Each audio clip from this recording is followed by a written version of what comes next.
Do you ever feel like your kitchen is so cluttered that you're almost suffocating? This is how I used to feel back in the day. My kitchen was a huge mess. It was so bad, no one wanted to hang out in there, let alone cook in there. But since then, my kitchen is 10 times better, and it's simply because I've done these 5 things. These are 5 major clutter mistakes, and they're very common. I see them in a lot of kitchens, and I think if you can just do a couple of these, it's gonna go a long way. And you're gonna love your kitchen again because you deserve a clutter-free, peaceful kitchen. So this first one, I have to say it, I have to get it out of the way. The mistake is having your entire counter taken up by kitchen items. And I see your comments. You tell me, I have nowhere to put these items. I've got to put them on the counter. I'm going to give you a good solution. But if you've got a counter and you look and you've got a knife block, a toaster, a dish rack, a cake stand, a coffee maker, you will not have any counter space left if you keep all of these things on your counter all the time. I mean, I don't have to tell you this. You know this because then there's nowhere to prepare food. There's nowhere to even put anything down. My problem when I did this is it's also very difficult to keep clean. So I would have to remove everything. I would have to dust everything, especially in a kitchen where it's just you're cooking and there's a lot of dirt and dust in the air. Everything gets really dirty. And when you've got all this on your counter, it creates a lot of visual clutter to your eye and it feels suffocating. So what I'm going to tell you first is put away the things that you don't use daily. And if you don't have any storage space, maybe see about removing it from your kitchen entirely. If you've got things that are taking up spaces in your cabinets, and so then the other things have to go on the counter, see how you can shift it around and maybe remove some of that stuff from your kitchen so that you can free up that space. I personally think freeing up your counter space is kind of like the number one thing you need to do when you want to have that uncluttered, visually uncluttered kitchen. If you have a lot of small things on your counter, you can simply corral them onto a tray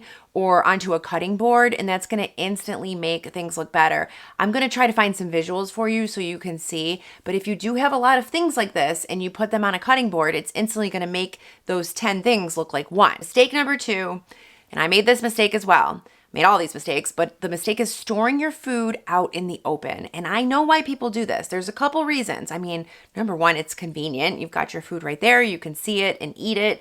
Number 2, maybe you don't have the cabinet space. That was our problem. But when you've got cereal boxes and bread loaves and snack things out on the countertop, it starts to get a little crazy looking. Or if you've got stuff on top of your fridge, oh my gosh, I used to do this as well. I thought it was a good solution. It's a terrible solution. And before you tell me, Taryn, I have nowhere to store this stuff, I need to keep it on the counter, I have got some good ideas for you. One thing you can do is you can use baskets on your counter. I think this is a great way, and it kind of goes with that container concept where you can get a basket and you can put all your cereal boxes in it and store that on your counter. So suddenly, instead of 10 cereal boxes sitting on your counter, you've got one basket of cereal boxes. This just immediately reduces the clutter to your eye. Another thing I did, and this was immensely helpful because I also have a small kitchen, I added shelf risers to my shelves. I can link the ones. They were simply from Amazon and they have really come in handy.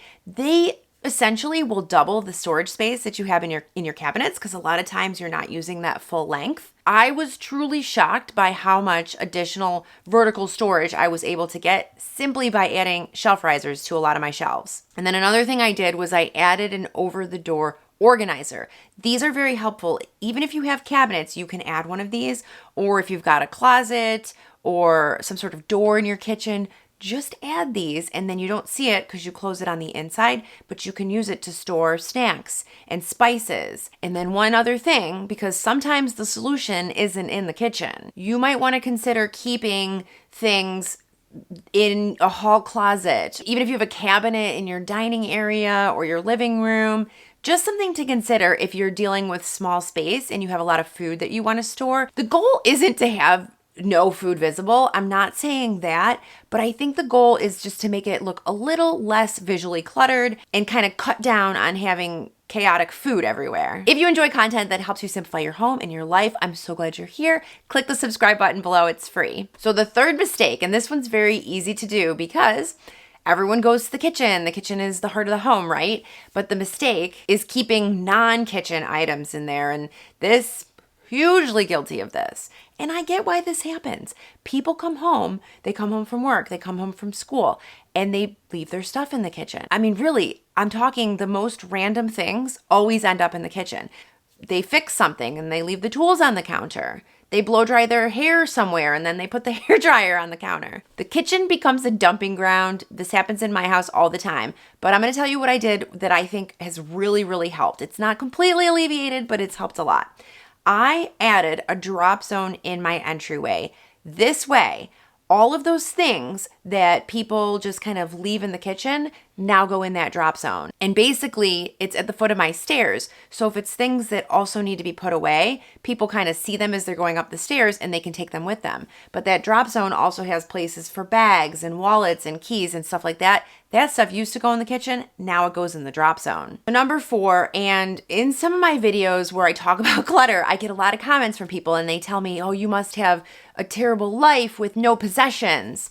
If you have seen my videos, you know that's not the case. I'm not a minimalist, but I'm also trying not to be so cluttered. And that's why I'm nervous to say this next mistake, but I'm just gonna say it. The mistake is having too many pieces of decor in your kitchen. I'm not against decor at all.